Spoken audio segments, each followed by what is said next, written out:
Hello and welcome to season two, episode three of Aunt Lainie's Kitchen.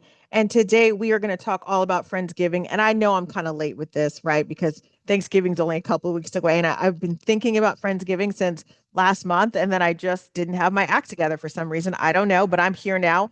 And that's the important thing. So, Friendsgiving has quite the history. And I can remember doing things with friends like for Thanksgiving, but never really calling it that. I'm a Gen Xer, never really calling it that until maybe about 10, 12 years ago.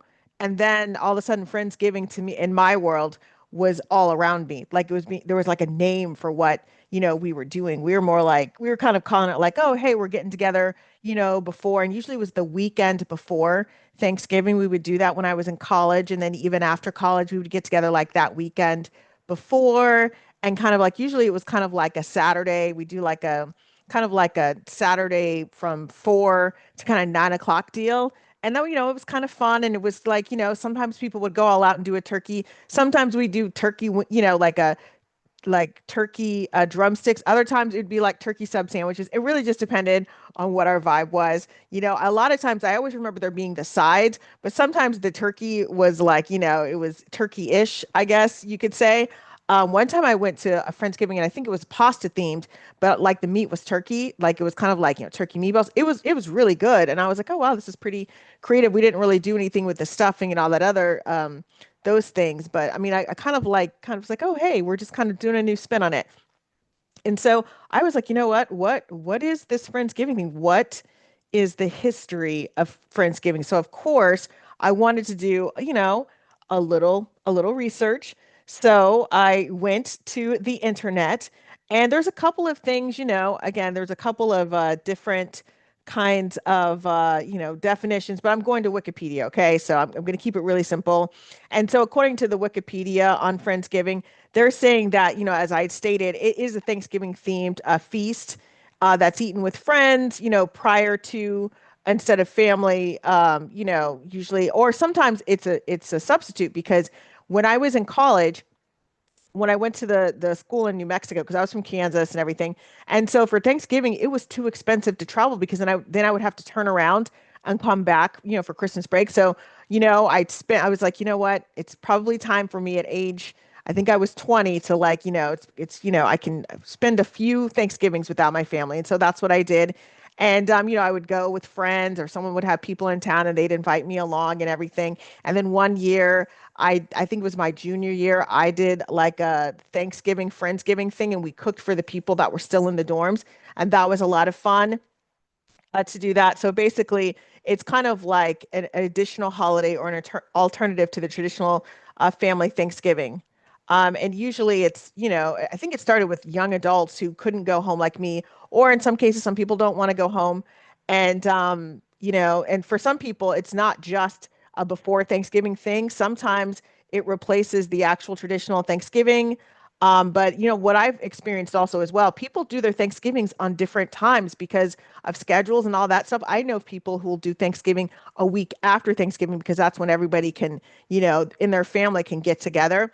And so then they might do like a Friendsgiving or something like that on the actual Thanksgiving. And I guess that the term was first used online in 2007. So I'm like, okay, yeah, that makes sense because again, I do not remember using it prior to 2007. I definitely was. I'm like, you know what? I have not like. And then of course I'll talk about like later on, like next month in December, I'll talk about kind of like the alternative Christmas things. But now that we have a little bit of history, right? I mean, just a little bit of history, you kind of know what's going on. I guess I've been a participant of Friendsgiving for years. And didn't really realize it at the time, what it was called. Okay, so with everything going on with the food insecurity, all of that stuff, and prices going up for a lot of people, I know some people were talking about scrapping Friendsgiving altogether, and just because they didn't want to go all out. And I would say, if you can still do it, because I think that we're in a vibe right now where people need as much community as they can get. And so maybe you can't do the fancy things. And I'm seeing a lot of things online where people are like, if you can't do a traditional one, you should not do it at all, and all this other stuff. And again, people have the right to their opinions, and maybe they don't care. Maybe it's not about community for them. Maybe it's more about the food. But I know for a lot of people, this is kind of like their fun thing because maybe going to their family, how their family's house isn't as fun. And it might not necessarily be because of disagreements, but sometimes if you have a huge family and it's fun to see everyone, whatever, but it's super chaotic and you don't really get to talk to people. And sometimes you're lucky if you get some food because, got all these people like running in, coming out, all this stuff. So, and you have to kind of like put on your family mask and everything like that. But with your friends, you can do the Nerf guns. Now, I know some people have family members and they can do the Nerf guns with their family members. Good for them. But it's more of a relaxed thing, and it kind of gives you like the energy. Or if you don't have any family left or near you, Friendsgiving is a lifeline for a lot of people. So again, that's why I'm going to come up with some like alternative things. When I first heard about like everything going on with the food insecurity and all that stuff, and I knew it was happening, right? Because the prices are going up. We've always had food insecurity, but the prices are going up to people that were I know a lot of people that were helping people with food insecurity and they're struggling now. So there's a lot, a lot of things have happened in the past, year or so. And so I thought, man, we still need that community. So what can we do? So if you're somebody and you're like, you're on the fence because of the budget, you know what? Look and see, like try to figure out how much you spent last year on Friendsgiving. And what did you spend it on? Did you go crazy? Because, Pinterest is a thing. And I know there are Pinterest boards for Friendsgiving because there are Pinterest boards for everything. And I love me some Pinterest because you get all these really cool kind of ideas and you can create all kinds of boards and all that stuff. But sometimes I think we can go overboard with it and we can spend way too much money, although, it's like, hey, it's worth it. But, we get all caught up in all the decorations have to be this certain way. And I want to say that maybe it's just as simple as getting some Thanksgiving or autumn themed. Remember, Thanksgiving, autumn, you can kind of, interchange them, getting some of those things and then, bringing out your best kind of orange, your orange and burnt orange and your fall colors and setting the table that way, right? It might just be that. Maybe you don't need that fancy centerpiece. Or if you do have the fancy centerpiece, use the same one you used last year. You don't have to, unless you want to, necessarily go and get a fresh centerpiece for every Friendsgiving. You know what I'm saying? Like you don't have to do that. You can use, and maybe you just decorate it a little bit differently. Maybe you put like a little, they've got garlands of autumn leaves kind of things going on. Maybe there's something that you can do there and change it up a little bit. Maybe simple touches, right? But, if you really want to have this community meal, don't let it stop you because you're like, oh, it's not, because we are a social media society and people get so caught up in, doing it for the gram and doing it for TikTok and doing it for wherever they forget to just enjoy and be thankful to have people around the table with them. So again, you can keep it really simple, do some cute things, or you can even have some of your guests say, hey, this is kind of the decor. Do you have any kind of orange thing from your house that you kind of want to bring? And of course take back with you, but like some kind of thing to kind of help out with the decorations because I'm on a Pinterest board right now and I'm like looking at all the stuff. I'm like, I need it all, but do I really need it all? But that's the thing about Pinterest. I mean, there's great ideas, but you can also do like instead of using cloth napkins, if you can't afford them, they have cute, paper napkins that you can use that are that same color. And what I like to do is when the seasons are ending, I'll go in there and I'll buy up that stuff and I'll use it for years to come. So I've got all these like fall things I've got for different seasons because I bought them up when they were on sale. And then, okay, cool. So that's something that, to think about as well. And you can keep it so simple. Nothing, it does not have to be, it can still be cute. You can do simple things and make it cute. And so, because again, I know I love to decorate. I love that kind of stuff. But, we're kind of in a different environment this year. So I'm not saying that you need to give up entirely, but, maybe make it more of a rustic theme. And I always say, if you say that something is humble, rustic, old world charm, all that stuff. You kind of have some leeway there, with kind of like how you can set things up. So, and also it kind of helps you to relax. Like, hey, this is supposed to be rustic or old world. It's supposed to have that kind of charm. And you think about it, if you went to a restaurant or visited a place that had that rustic old world charm, you would be talking about it and posting about it forever. But like for some reason, when it's in our own house, in our own town, whatever, we're like, no, that just looks kind of junky. So again, maybe it's like a mindset shift we all kind of need to fall into. So there you go. We've got the decorations. We're keeping it simple. We're keeping it rustic, all that stuff. Now, what about the food menu? As always, I say, does anybody have any allergies or aversions, right? to any, like, I need to know that, like, with the menu, whatever.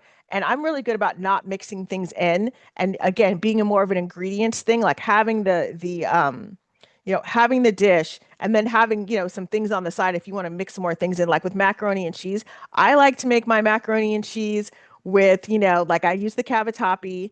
I've been using that for a while. The cavatappi that I use, I will, season it with some smoked paprika, just a little bit.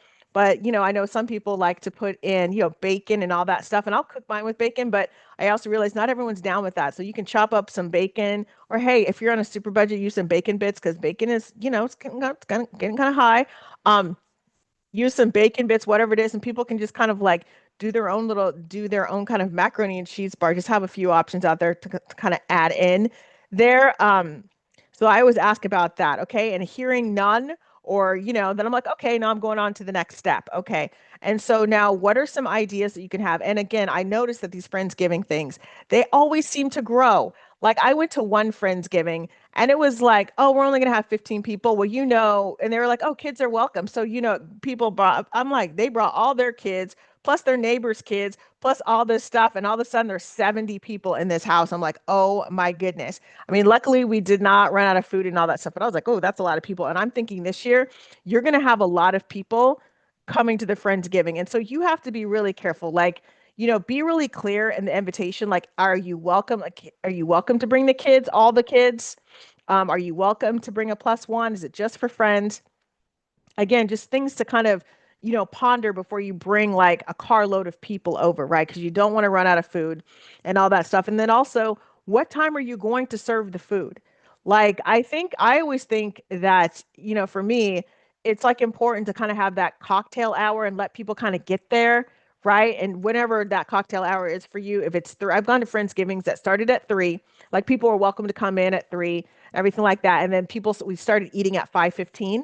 I'm like, okay, that's fair. And then and I think and it's really important that if you know that you've got a lot of people coming and you've got someone who's trying to get off work, has to pick up their kids, what I would do and what I've done in the past is I get like a little to-go container and I'll fill those up, right, with certain things like, hey, like I'm not doing this for everybody just because, like, we have, but like, let me set aside, I'm going to set aside some food for you. So when you come late, like if you can't get there till 6:45, like people have to eat, right? They don't need to wait for you until 6:45, all that stuff. Like that's not cool, but put some food back for them.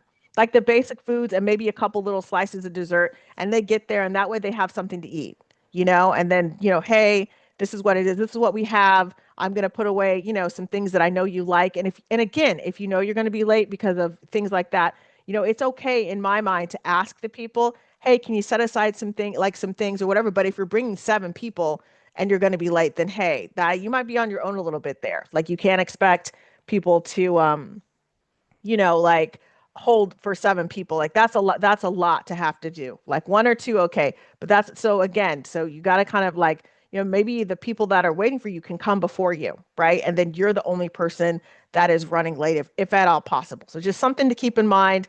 You want to be respectful of everybody's thing, but also understand that, you've got to be reasonable with some of these requests. Okay. So then, okay, so we've got the time, cocktail hour. We're doing that like, and maybe people, starts at 3, and then people can start eating at like, 5:15, and just put it on there. Hey, we're going to start eating at 5:15, so people know, not before 5:15, but like 5:15. Like there'll be a couple things out there, but I would not put the food out there, or I would just be really clear, like we're not eating yet. I would have like a little welcome table of like, a couple like little like appetizers, like a little veggie tray, like something like that. I would do that. And then 5:15, that's what we're doing, right? Um, and so, okay, so now we're eating at 5:15, but what are we going to eat? Now, I have been when everything was going on with the SNAP benefits, all that stuff, and people like the food insecurity was really coming out. I was like, what if people did a Friendsgiving with pot pies? Like, like they could either have like make homemade pot pie, something like, or like little pot pie kind of you know, pot pie bites, and then do like some sides and stuff like that. Make it more of like a charcuterie kind of like a board, something like that. And then I got a lot of eye rolls, but that's okay. But if you're into that, wouldn't that be fun? Or, pot pies from the store, because the pot pies are not very expensive. They're more expensive than they used to be. When I was growing up, you get a pot pie for 50 cents. Now it's like a dollar something. So in some cases, some places it's almost $2. But you can get like a little pot pie. Everyone kind of, put the pot pies in, and and maybe you have someone do your bring your own pot pie. I don't know. I'm just like I'm spitballing here, speaking on how many people you have. Now, of course, if you're going to do pot pies, that would have to be a smaller Friendsgiving. Otherwise, it's going to take forever for those pot pies to start cooking. So that would be for me, like if I were going to do a pot pie Friendsgiving, that is a six and under. That's six people and under coming over for like pot pies and some other kind of fixings and all of that stuff. But that would be a smaller kind of like, kitschy little Friendsgiving. Also, turkey sub sandwiches or grilled cheese or grilled turkey sandwiches with cheese or not cheese, depending on what you like.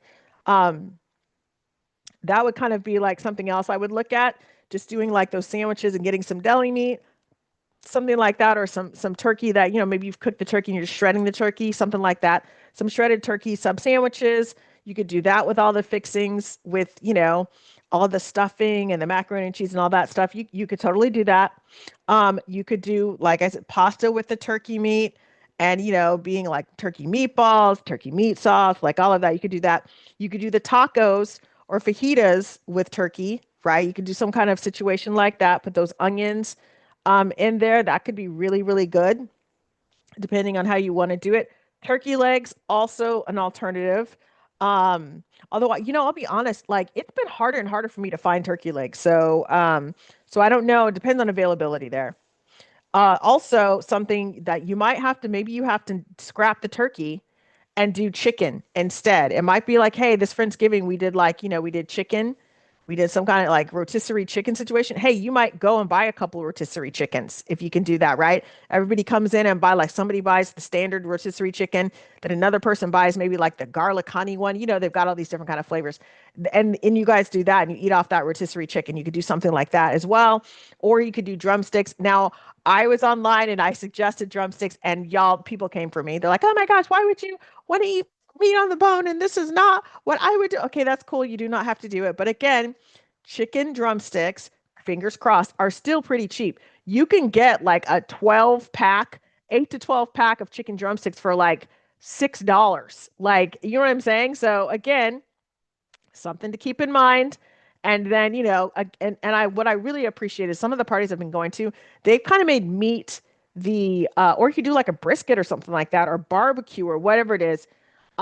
They have made meat the condiment. So you have all these sides, and then everyone gets kind of like a couple slices of meat. And that's, because you're feeding a lot of people. Also, what about some, like Chinese food? You could also do some kind of Chinese. It doesn't even have to be turkey related, just whatever it is, people gathering together. That to me, that is the most like important thing when it comes to these community meals. It's kind of like, getting the just getting people together, right? And feeding them. Now, what about sides? And I would say for Friendsgiving, to me, in my mind, is like whatever you got in the freezer, is it close enough, right? You got green beans, frozen green beans, even some mixed veggies, potatoes of some kind. And again, not everybody has the oven situation. And I didn't realize that. That's another thing I didn't realize. Like, I'm like, oh, wow, there's a lot of people that are, living in places like in that situation that don't have ovens. So what do you do if that's the case? And to me, if you got to go air fry up some tater tots or air fry up, um, some wedge potatoes, whatever it is, you can use those as well. That's a potato situation, right? Stay in your budget. That totally works. Now, what about, and then of course, boxes of stuffing. The Dollar Tree dinner lady, and then other people that are doing this as well, doing those meal kits for people from the Dollar Tree. And because of, what she does so much good, eating from the Dollar Tree, because she was feeding her family, plus she had a neighbor she was feeding as well. And I really admire that. And so the Dollar Tree, the one that's by me, they have kind of like the non-turkey stuff, like all like the stuffing, like the rice, like all kinds of things, potatoes. They put that at the front so people can grab those and kind of either, for themselves or create some kind of meal kit for people, like everything but the turkey, one of those kind of meal kits. Um, So again, rice is another good one. And it doesn't have, look, if you don't have jasmine rice and you just have like a box of rice, that works too. Okay. That's where seasonings really come in. And that's why if there's anything I want to have, like I always make sure to have like seasonings on hand. I am like, of course, I've got my salt. I don't really add a lot of salt, but I've got my ground pepper. I've got my smoked paprika. I have got my harissa, which again, that costs a little bit, but now that's a little spendy. Okay, that's just like that's a luxury item for me. I've got my herbs de Provence. I've got sage. I have got trying to like all the things I've got. I always have some kind of cilantro lime situation. I mainly do that when I'm doing tacos with a little lime juice. So I make sure those seasonings, I've got some lemon pepper for when I'm feeling super nostalgic for my childhood. Like I've just got these, I've got probably too many seasonings, but I'm really good about using them. And I've got always basil and rosemary that I have as well. So again, seasonings are going to be key here. Now, what is for dessert? So, I mean, traditionally it's like pumpkin pie, or I've had apple pie. I think one year they only made one pumpkin pie because they thought people didn't like it, but then everybody loved it. But so they brought out their then someone had a cheesecake, and then somebody had a cherry pie that they'd made, an apple pie, and all that stuff. So again, it's pumpkin pie is one of those things. Everyone complains about it, but then there's rarely, when I've been around it, there's rarely any pumpkin pie left. Usually that's the first thing to go. And then people will eat on the apple pie and the cherry pie and, the cheesecake and all that other stuff. So again, something to kind of keep in mind. Now, if you're on a super, super, super, super budget and you're like, look, for our Friendsgiving, we don't, because pies have gone up, y'all. Okay. The baked goods situation, it has kind of skyrocketed. And if you don't have an oven to cook or you don't have the time to make that traditional pie, this is what I did. I went to Walmart and I got these little mini, I think they're Keebler, like these little mini pie crust things because I'm like, okay, I want to, like, what can I do with these? So I had some fresh cranberries. I cooked them down and everything. I turned them into a compote. Then I put it in that pie crust and I baked it. I threw a little bit of a uh, graham cracker crumbs on it because I'd like use my rolling pin, put them in a plastic bag and kind of gotten them really fine. And I threw it kind of on top of there and I baked it for only probably for about, I don't know, 10 minutes. I think it was about 10 minutes or so, something like that. And so it kind of got like that crust got a little crunchier. And then, the cranberries, there's like more of a rustic kind of taste and all that stuff. And I do have it posted up on my social media. If you follow me on TikTok under Aunt Lainie's Kitchen, I believe I also have it on my Instagram, on Aunt Lainie's Kitchen, and my YouTube, Aunt Lainie's Kitchen. Um, you can find it there.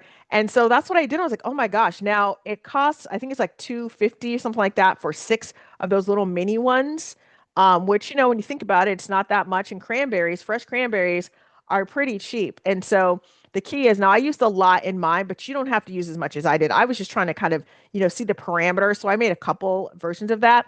Now, let's say you do not have access to the fresh cranberries, or you don't have time or the way to like, you don't have time or the way to like turn them into a compote, compote, then what I would do is, so what I'm experimenting with now is pudding, right? Because you can get a six pack of pudding from like, the Dollar Tree, whatever, for like under $2. So that's six of those.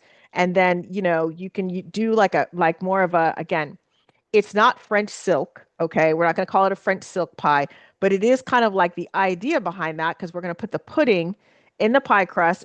I'm presuming that, if you don't have a way to like, heat up that crust, that's totally fine, no judgment. We'll go ahead and we'll put that pudding in there. Like, again, you can either put the whole little container in there, or if you got to make it stretch, because sometimes you can do half into that little pie crust and then put like some graham cracker crust on top of it that you've had, like, kind of put the crumbs on top of it. And then if you splurge a little bit, sometimes you got to splurge a little bit and you get some whipped cream. Now, look, if you've got kids in your house or, like adults that like whipped cream, sometimes you got to hide this stuff. Okay. Old school grandma. I would think, man, my grandma doesn't have anything, whatever. She had hiding places for everything. So you might have to hide it behind some rutabaga or something like that. Get it in there and, put that dollop of cream on top if the people like it. And you've got yourself a no bake pie dessert, really good. And also, if you don't have pudding, and again, like I said, everyone is at a different level. You can use applesauce, put a little allspice on top of that applesauce, mix it in a little bit, and then put a little some graham crackers on it, and like that. If you want to do like, I don't really like to put whipped cream on applesauce. I've done it before, it's fine, but I that's not my preference. But if you've got people that want that little bit of cream on there, hey, no judgment against them. But yeah, that allspice, and maybe even now, like if you've got it, now look, if you don't, it's okay. If you can use a little bit of vanilla extract. Now, a vanilla extract, you can actually find the extract, the imitation extract for pretty cheap. I'm using vanilla that was gifted to me in April, so I know vanilla has gone up, but the imitation extract, it has a little bit of a sharper taste. That's why you just need a little bit. You don't even need, you probably do like a little half spoon, half teaspoon in there, swirl it in there, like mix it in there, and then put like the allspice and all that stuff. So what I would do is if I had people and they said, "Hey, do you want the applesauce, kind of like the applesauce dessert?" And they're like, "Yeah, I like applesauce." Okay, cool. So then what you do is you put it all kind of like in a bowl, and then you kind of mix that in like a little. Again, you don't need a lot of that imitation vanilla extract. You probably need like maybe a half a teaspoon, maybe half a tablespoon at most, depending on how many you're going to make, and then throw in about a tablespoon of that allspice, and that's going to give it this nice little like fall autumn taste. But if you've got super picky people, what you do is you just give them the option. Just say, okay, here's, you can have it plain. I can add a little bit of stuff to it. It's up to you. You can also do it that way, and like that's kind of my preference just because people have different like aversions and all that other kind of stuff. So again, something to think about. Also a spice cake. I've been making spice, I've been practicing. You're like, man, you keep making these spice cakes because I'm trying to get it right, y'all.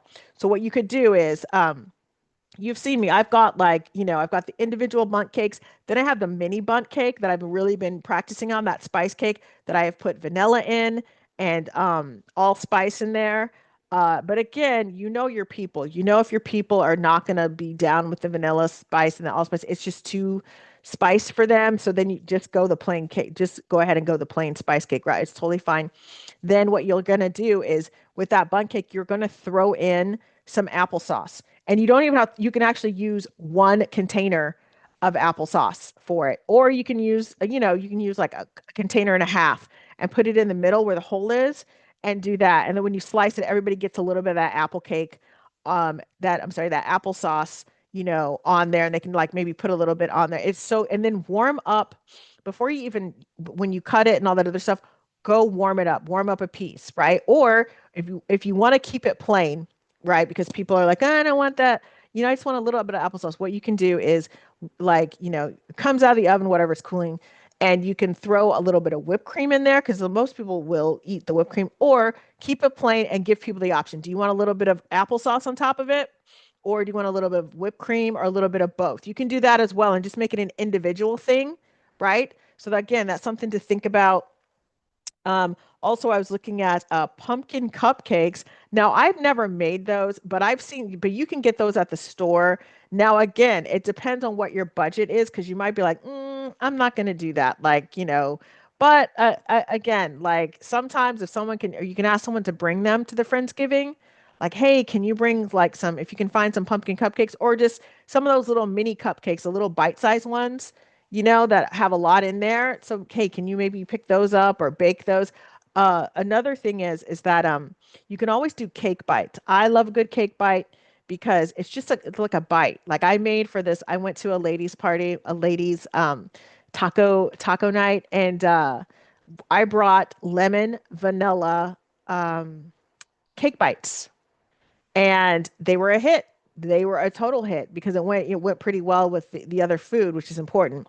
But yeah, think about doing some cake bites because that way, you can get if you have a pan, like I have a pan that makes I think 24 cupcakes, and so then I can just, or like little bites. So I just do 24 of those, and that's what I bring to a party. Like that's kind of like the dessert. And if you want, you can do some kind of dessert bar thing and then have something where if people want to put a little allspice on there, that's cool. You have like a bowl full of like whipped cream, something like that. You can do that as well. Again, just kind of keep those options open.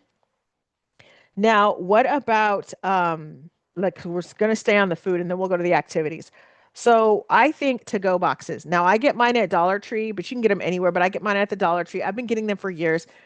People used to make fun of me. And here's the thing. I wasn't bringing those so that I could, like take a whole bunch of to-go plates and run. That wasn't the key. It was just so many people would have food left over, and then people were driving a long way, and then they didn't really have Tupperware, and it was really hard. And people were like, I don't want to take it because I don't want it to fall in my car. So I'm like, you know what? That is a very simple thing. Let me just go ahead and get these to-go boxes because I saw them at the Dollar Tree. And then also I've got all these like when my mom was alive, she was a big grocery store plastic thing. She used them for everything. And so I always kind of kept some extra for her. I'm like, you know what? Let me bring, because I'm getting kind of big on, like they're getting kind of full. I'll bring like a bag of to-go boxes. Like I'll have like the to-go boxes and 10, the ones at Dollar Tree come in like 10, right? And they kind of have like it's not just a box, they have like little sections for the different types of food, whatever. But so I bring about two of those, and that's like 20 because there's 10 in there. And then I bring some plastic bags, and that's kind of what I do. But I always ask the host first, hey, do you want me to bring some to-go containers so that you can just, you don't have to worry about like all this, how much leftover food. And they're like, oh my gosh, yes. Only once did someone say no. And that's only because they knew that they're like, hey, I've got a second crew coming in after this first shift because like the first party kind of died down at 6 and she had other people coming in that were going to be leaving at 7 or I'm sorry coming in at 7 so she didn't want to kind of do that so I'm like oh no I get it and so but most of the time people are like please so I can unload some of this food now it might be a little bit different this year because first of all I'm noticing at parties people are eating more stuff. Second, I'm noticing that food is high so, people are not cooking as much, like they're cooking, but they're not overcooking like they were before, like just cooking all the stuff. They're not doing that. So, again, but I always like to have them just in case. Now, moving on to the activities. Now, usually Quaint and Cozy KC, I talk about all the activities, whatever, but this is a party that's got food. So I'm just going to go ahead and talk about what activities. I always find when at parties that, and again, all vibes are different, like there's always a room where people are just chatting. Like usually that's the kitchen, they're just chatting. And then in the living room or the other room, the parlor room, they're either watching TV or they're playing like some kind of like a trivia game, something really simple to play, charade, something, when I talked about the Halloween, the casual kind of Halloween on the go party, on the fly party, I thought about that. You know, we've got so many streaming things. We've got so many like classic Thanksgiving episodes, that we can watch or classic Thanksgiving movies that, we can watch.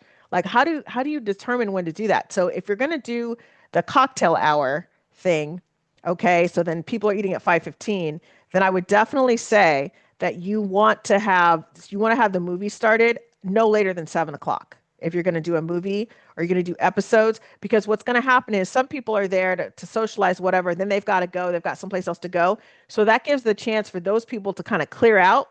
And then you've got the core people that want to sit and like watch the episodes and still kind of stay. So that way you're not really holding people hostage by starting it super late or something like that, or going, oh, I just thought, just we're just going to scrap the movie. Because some people might really want to watch like an episode or two. But again, don't make it a 5 hour movie. Okay. This is not the time to do the Lord of the Rings cycles, unless that's what y'all want to do. But this is the time to maybe do like a couple of classic episodes, TV episodes of Thanksgiving, maybe do the standard, because back in the day, those movies, some of the movies in the 90s, they were either like an hour and 30 minutes or they were like 2 hours and 35 minutes. But, a lot of the holiday films, though, were pretty short. So, again, something to think about, just kind of keeping it short, keeping things short because the attention span, because people are going to be on their phones and whatever, like, so the whole attention span thing, just again, keep that in mind. Maybe want to make it something where it's like a shorter thing. That's why I always suggest episodes, or even if it's like a holiday, like some kind of Thanksgiving Dancing with the Stars thing, whatever it is, just kind of keep it short, no more than an hour and a half if you, because people are going to be sleepy too, because all that food. So again, or maybe if it's Friendsgiving, depending on the day you have it on, there might be a sporting event on, there might be some kind of game on, again, just keep in mind that that could be going on.